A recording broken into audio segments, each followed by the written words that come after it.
breaking news that is shaking the music world tonight. Fresh video appears to show Machiavelli, known to millions as Tupac Shakur, alive and leaving Los Angeles this afternoon. He felt like it was set up. A lot of emotions. People were sad. Death threats. But we try to form some security. Tupac's brother exposes secret tapes about Tupac being alive and on the run from Diddy. We begin up on the lay. The story everyone thought they knew about Tupac Shakur might not just be incomplete, it might be a lie. For decades, we've accepted the Vegas drive-by, the hospital, the tragic death, and moved on. But Mopem Shakur, Tupac's own brother, sat down on Piers Morgan's show with a calm intensity that cut through everything we believed. He stared straight into the camera and dropped a revelation that shakes the foundation of hip-hop history. Tupac's story might have been a cover-up. For nearly 30 years, the world mourned a legend. Now, Mopem is suggesting Tupac may still be alive, forced into hiding, and the man at the center of it all is none other than Diddy. There's a lot of curious things about what's been happening.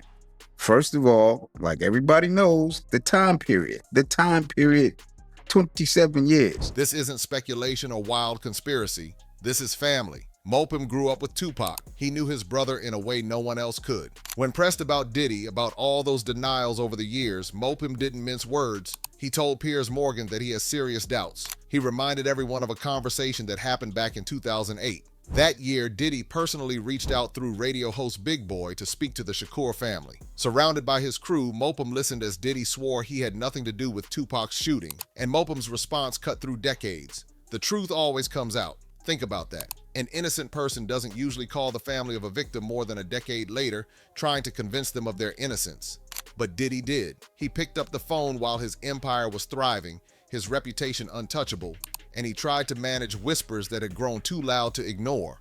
And Mopem, with the clarity and caution of someone who had seen too much, didn't accept the denials. He planted a seed of doubt that has only grown with time. So it's okay, what's happening? What's really going on? Especially when this dude has been out there. Like I said last time, the dude's been out there talking, interviews, he ain't worried about nothing. That doubt becomes even more unsettling when you consider the secret tapes federal investigators have held for years. Keffe D, a key witness in Tupac's case, repeatedly mentions Diddy in recorded statements, 47 times. 47 times in interviews connected to Tupac's shooting. And it's not just name-dropping or idle chatter. Keffe D described alleged million-dollar bounties placed on both Tupac and Suge Knight. "I'll give anything for that dude's head," he supposedly said, quoting Diddy directly. These weren't whispers in a club.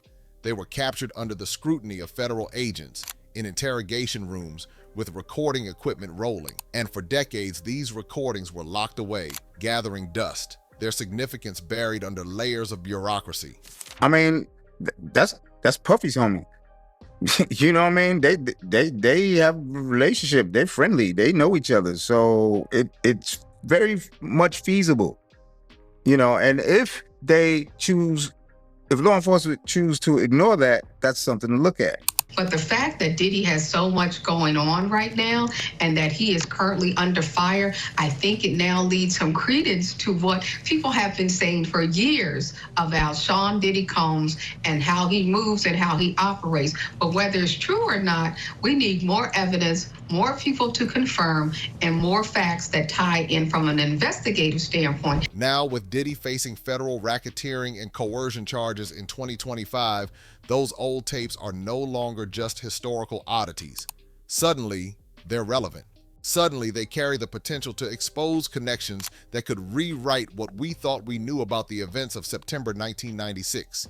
Every denial, every public statement of innocence, every carefully managed appearance, those moments are now framed against decades of secret evidence that suggest a very different reality. Mopem's revelations are chilling not only because of what they hint at, but because of how deliberate they are. He doesn't scream conspiracy. He doesn't make wild accusations. He plants doubt like a surgeon, making precise cuts, letting the pieces fall into place for the world to start seeing the bigger picture. When Mopem says, "We're going to see what the real truth is," it carries weight. It carries history. And it carries the unspoken understanding that if Tupac did survive, someone powerful made sure the world never found out. He put up $1 million to get Pac hit. Yeah, correct. He was around Puffy, and Puffy made a comment when they was around, yeah. Okay. And then Pac got hit. You're right. Right. So, you know, hey, man, I watch Law and Order. I ain't no cop. I ain't no lawyer. I watch Law and Order. You know what I'm saying? And the way this is going, it looks like a certain type of thing is going down. We gonna see. The psychological tension here is thick. On one side, you have Diddy, the mogul, the media icon, controlling a music empire for decades, trying to protect an image while whispers about the past threaten to surface. On the other side, you have Mopim, carrying the grief and knowledge of his brother's life and death, refusing to let a narrative be written for him or for Tupac. The 2008 phone call wasn't just about clearing rumors. It was a test of control and attempt to manage perception, and it failed. Mopim's words back then echo now, as if he knew the empire built on influence and fear couldn't withstand the weight of the truth forever. You know what I mean? It's not rocket science. You know what I mean?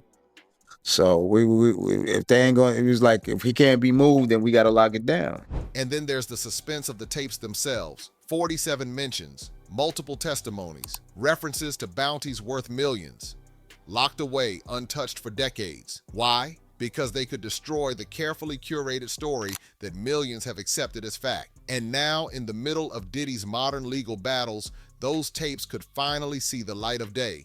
They could connect the dots between a crime unsolved for 30 years and the man who has long been untouchable. This is where the story takes a sinister turn. If the tapes are as damning as they appear, they suggest a deliberate orchestration behind Tupac's disappearance and the chaos surrounding his death.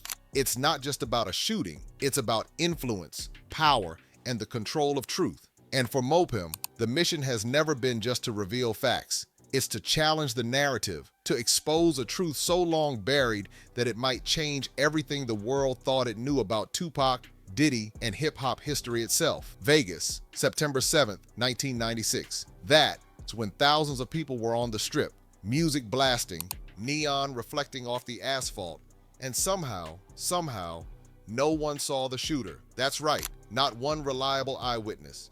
You'd think with all those people, anyone would have a clear story, but the official records are empty, missing, or silent. And that's just the tip of the iceberg. What was the incentive? You know, what was the incentive? Was the incentive just revenge, or was the incentive for that supposed money that Puffy supposedly put up?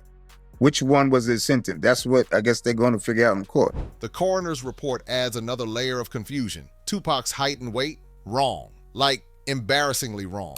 Not by an inch or two, but enough to make you squint at the document and wonder if someone was covering tracks. And then there's the cremator. Yep, the person who handled Tupac's remains retired immediately after the job. Like, walked out the door and never came back. That's not a coincidence. And here's where it gets spicy. Suge Knight, the man in the car that night, has dropped comments over the years that hint Tupac isn't gone. Straight up, no filter. Why do you think nobody's been arrested? He asked in 2014. The implication? He knew more than anyone was letting on. Combine that with missing witnesses, stalled investigations, and files that seem to disappear into thin air, and suddenly it's not a tragedy. It's a chessboard. Every move calculated, every piece manipulated, and the public checkmated, believing the official story. Now let's pivot to Diddy. You know, the man who went from making hits to allegedly running what some insiders describe as a shadow criminal network. Those infamous freak-off parties, allegedly not just wild nights with expensive bottles and flashing cameras. Nope, these were carefully staged operations designed to record, control, and in some cases blackmail. Coercion was part of the show. Psychological manipulation, standard operating procedure. Think of it like a twisted board game where every player is a pawn and the stakes are always life, liberty, or ruin. And Bad Boy had saturated the whole that neighborhood. That they were in the studio, multiple rooms in the studio, and they were shooting a video around the corner. And it didn't stop there. Human trafficking, forced labor, racketeering. These are all charges now tied to Bad Boy Records. If that sounds shocking, Consider this. The same tactics allegedly used to silence witnesses in Tupac's case decades ago are showing up in modern investigation. People disappear, testimony vanishes, victims can't be found, files go missing. There's a pattern forming, one that stretches from the neon chaos of Vegas to the corporate offices and mansions where Diddy built his empire. The public only saw the music, the glamour, the hits. Behind the scenes, allegedly, a machine designed to protect secrets while projecting innocence. It's like watching a magician perform, but realizing the rabbit might be alive, hiding somewhere else. But I wanted to make it clear that the family is pursuing an investigation into my brother's death. Wherever the investigation leads, that's where it leads. It is not about that guy specifically. It's about justice for my brother. And that brings us to the Cuba files. During federal raids on Diddy's properties, investigators found documents marked with a single cryptic word, Cuba. Nothing else, just that word, and suddenly speculation went into overdrive. These weren't party invites. These were potential breadcrumbs, leading to decades of rumors that Tupac didn't die in Vegas at all. Enter Michael Neese, Tupac's former bodyguard, who claims he helped smuggle Tupac from the hospital onto a jet through Barbados and straight into the protective custody of Fidel Castro in Cuba. Sounds like a movie, right? But it's not just a story. People have been reporting sightings of Tupac in Havana for decades. Grainy footage, eyewitness accounts, locals pointing out a man with Tupac's unmistakable presence walking the streets, ducking into alleys, blending into the old city. What's chilling is how high level this all would have to be. If Tupac really escaped, it wasn't just a bodyguard sneaking someone past hospital doors. No, we're talking logistics, international coordination, intelligence-level planning, Cuban government involvement, flights, safe houses, disguises, communication lines that spanned countries, and someone had to maintain the illusion that Tupac was gone. That's where the Cuba files come in. These documents might not just reference the island. They could be the blueprint of a decades-long cover-up detailing how one of the world's biggest hip-hop icons vanished from public view while the world grieved. Now for what's trending in true crime, nearly 30 years after the death of legendary rapper Tupac Shakur, the man accused of his murder is now claiming that Sean Diddy Combs once ordered a hit on the rap icon. So now layer this over the Vegas anomalies and Diddy's empire. The misreported height, the cremator vanishing, missing witnesses, the stalled investigations, the freak-off parties allegedly doubling as control operations, and the Cuba files hinting at Tupac's escape. It starts to feel less like random chaos and more like a carefully orchestrated narrative, a story manipulated by powerful forces while the public bought into the official script. And Mopum, Tupac's brother, isn't just questioning it. He's ready to pull at every thread, letting the pieces fall into place, revealing a picture far darker, far stranger, and far more calculated than anyone imagined. This isn't just about a shooting anymore. It's about influence,